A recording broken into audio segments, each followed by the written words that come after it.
Hey everybody, Ryan here with Ray's Latest, and today we're going to talk about the mayor of Tampa kind of coming out and talking about the proposed price of what the stadium is going to cost and kind of what the negotiations they've been undergoing with the city, the state, everybody in the surrounding area.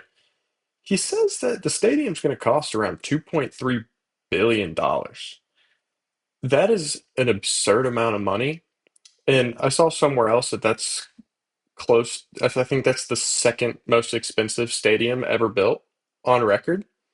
And I don't really know exactly why it's going to be so expensive. I don't really know why 2.3 billion is kind of what they're looking for, unless they're trying to make it just the mecca of Major League Baseball, and they're just trying to make it the best thing that's ever existed on the planet. Which, if that's what they want to do, by all means, please do it. If you can get it done, I don't care how much it costs. But I think the problem is with that $2.3 million or billion-dollar price tag is that it's going to get a little hairy when it comes to being able to fund this, which kind of leads me to believe that if things do go sideways rather quickly with how much money is needed and with how much money they're kind of looking for, I could see this kind of shying towards the whole Orlando situation that was spoken of beforehand. And so I'll just go through kind of some things of this report from the Tampa Bay mayor. He said, "We're still in negotiations and really nothing to be released publicly now." He said, "We're just continuing to, to present numbers and go back and forth like a real estate deal." And then he says, "We are in negotiations with the Rays, with the county, the city, and the TSA. And so, very hopeful that this is going to work out. We have always said that we wanted to keep the Rays in the Tampa Bay area. We will do everything in our power to ensure that happens. But there is definitely a line of what that means financially. So more to come on that. But I do want to say that Mayor Welsh has been an incredible partner in all of this, and I'm not sure that there's any community in the nation where the leaders work together to ensure that sports teams stayed at that location. He's taken some criticism about the Rays pulling out of St. Pete, the possibility of the pulling out of St. Pete. I would submit that there is no other leader that has come as close to getting that deal done as Mayor Welsh. Says the community owes him a debt of gratitude to ensure that the Rays do stay in the Tampa Bay area, but we are negotiating right now. Those negotiations are progressing. It's it's interesting because the way he kind of goes about that is it's the classic media training. He's being asked questions that he can't say the answer to, obviously, and he's kind of deflecting to, yeah, sure. Does he want to praise the St. Pete's mayor? Yeah, for sure. I'm sure that that was definitely part of it, but him kind of just immediately deflecting that to kind of get away from especially when he started talking about financially, that's when it gets a little hairy. And I think he knows as well is that $2.3 billion is a lot. And I think that without the state funding that DeSantis already said that he was not going to give Tampa, it's going to get a little more hairy unless you just get crazy private equity investors who are just dumping tons of money into it. And I mean, Tampa's got has some rich alum in the Tampa area. I will say that, but I think the $2.3 billion price tag is just a little crazy to me.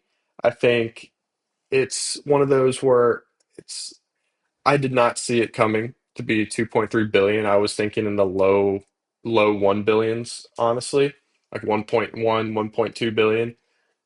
But I think from when you come out and you say how much that it's going to cost kind of upfront like that, I think it's more of just a telling the people out there that, hey, like we're looking to build this massive stadium.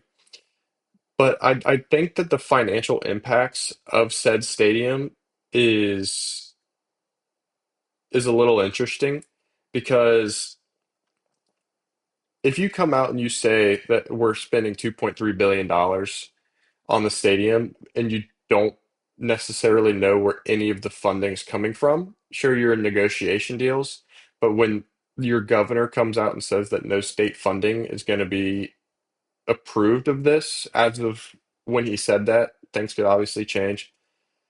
And you come out and say how much it's going to cost, and it's that much money, and you are at the front door of no state investment, no taxpayer dollars, nothing. That's when it starts to get a little interesting. It's kind of I'm trying to pick his brain here of why he would even say how much it cost, other than just to get people excited. But for people to come out and look at that from a financial aspect, and even him saying financially it's going to be interesting, it just leads me to believe that this deal is not as set in stone, kind of accepting as we originally thought. And especially, I was always skeptical of it in the first place, just because I know how no without state funding and without low investors and things of that nature, how things rarely ever get done. Especially from a Tampa Bay perspective, nothing ever gets done. When you come out and drop that it's 2.3 billion, that is where it's kind of crossing that line for me of I don't think this is going to get done, just solely based off the fact that if you get $0 from the state, you get $0 from the taxpayers, and it's all private equity and investors, that's when you get into a hairy situation. So it's going to be interesting to kind of see how they kind of form about this and kind of how they continue these negotiations, whether the government can step in for taxpayer dollars and things of that nature. That'll be interesting to see, but it is a little concerning to me that they are going for such a hefty price tag. And that's just the stadium, by the way. That has nothing to do with anything else around it. That is just the stadium. It's supposed to be 2.3 billion. None of the battery, none of the other stuff, just the stadium, which makes it even more concerning because the other stuff is going to be a couple $100 million, I would assume. So that's very interesting to me. So you guys let me know what you guys think about that. As well as the Rays have signed left-handed pitcher Cam Booser to a minor league deal with a big league camp invite. He's 33. He's pitched in the majors with the Red Sox and White Sox. Had a 4.28 ERA over 82 relief appearances in his career.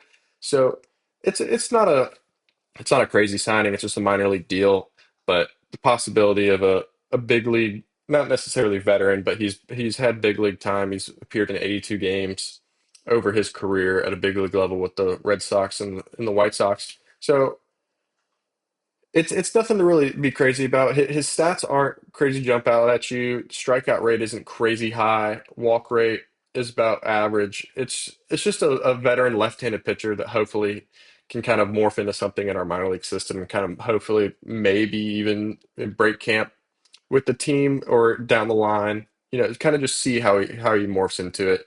It's a minor league deal, so it's not a lot of money, so there's not really too much financial impact to that. But you guys let me know what you guys think about this new signing and as well as what you think about the price of the new stadium, which is just crazy to me. But let me know what you guys think, and you guys have a great one.